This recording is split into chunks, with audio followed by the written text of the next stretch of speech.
Vur.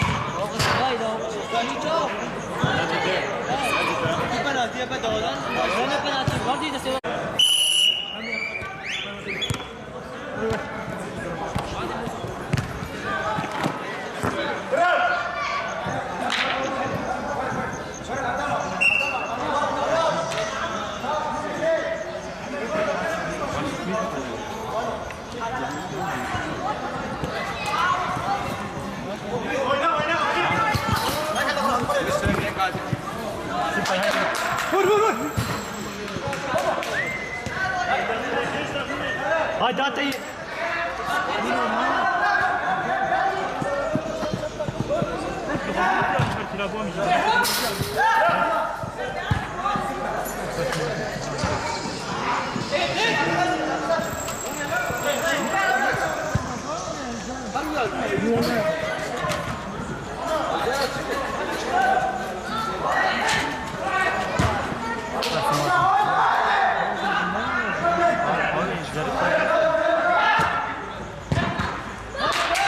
Hemen sizde.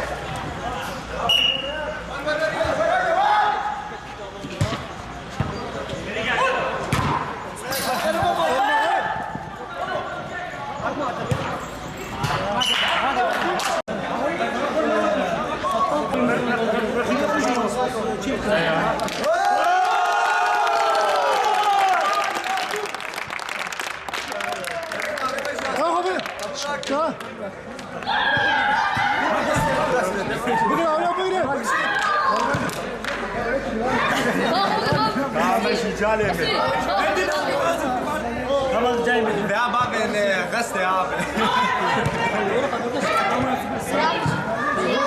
برافو كان تقرير دفتري ورا نشتغل عايز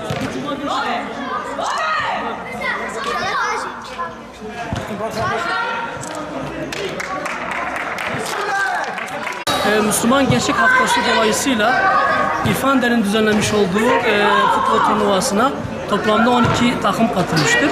3 hafta boyunca süren bu karşılaşma sonucunda kardeşlerimiz centilmence oyun sürmüştür.